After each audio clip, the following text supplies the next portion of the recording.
Hi hello ಎಲ್ಲರಿಗೂ good morning. ಬೆಳಗ್ಗೆ ಎದ್ದ ತಕ್ಷಣ ನಾನು ಹೊರಗಡೆ ಬಂದು ನೋಡಿದೆ. ನಾನು ಬೈಕಲ್ಲಿ ಬಿದ್ದು ಒಂದು ತಿಂಗಳಾಗ್ತಾಯಿದೆ. ಕಾಲು ಏಟಾಗ್ಬಿಟ್ಟು ಮನೇಲೇ ಇದ್ದೀನಿ, ಎಲ್ಲೂ ಹೊರಗಡೆ ಹೋಗೋಕ್ಕಾಗ್ತಾಯಿಲ್ಲ. ಅದಕ್ಕೆ ಬೆಳಗ್ಗೆ ಎದ್ದ ತಕ್ಷಣ ನಾಡ್ಕೋಳಿ ಮೊಟ್ಟೆ ಕುಡಿಯೋಕ್ಕೆ ನಮ್ಮಮ್ಮ ನಾಡ್ಕೋಳಿ ಮೊಟ್ಟೆ ತಂದು ಕೊಡ್ತಿದೆ. ನಾಡ್ಕೋಳಿ ಮೊಟ್ಟೆ ಕುಡ್ಕೊಂಡು ಒಂದು ಸ್ವಲ್ಪ ಧೈರ್ಯ ತಗೋ ಅಂತ ಹೇಳ್ತವ್ರೆ.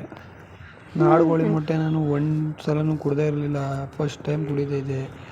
ಕುಡ್ದು ಈಗ ಅಭ್ಯಾಸ ಆಗ್ಬಿಟ್ಟಿದೆ. ಈಗೇನಿಲ್ಲ, ಕುಡಿತೀನಿ. ಈಗ ಒಂದು ಸ್ವಲ್ಪ ಕುಡಿಬೇಕಾದ್ರೆ ಒಂದು ಸ್ವಲ್ಪ ವಾಕರಿಕೆ ಬರೋ ಥರ ಇದ್ದಿದೆ. ವಾಕರಿಕೆ ಬಂದಾಗ ಒಂದು ಸ್ವಲ್ಪ ಬಾಯಿಗೆ ಸಕ್ಕರೆ ಹಾಕಿಬಿಟ್ರೆ ಏನು ಅನ್ಸಲ್ಲ.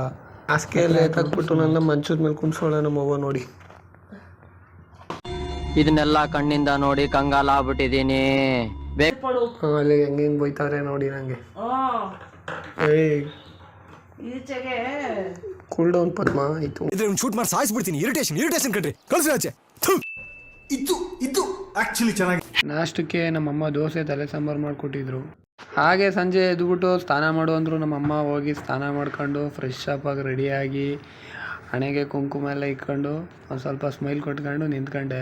ಸ್ನಾನ ಮಾಡಿ ಲೇಟ್ ಆಗಿದ್ದರಿಂದ ಹೊಟ್ಟೆ ತುಂಬ ಹಸಿತಾಯಿತ್ತು. ಅದಕ್ಕೆ ನಮ್ಮ ಅಮ್ಮನಿಗೆ ಬ್ರೆಡ್ಡು ಮತ್ತು ವರ್ಕಿ ಕೊಡು ಅಂತ ಕೇಳ್ಬಿಟ್ಟು ಈಸ್ಕೊಂಡು ತಿಂದೆ.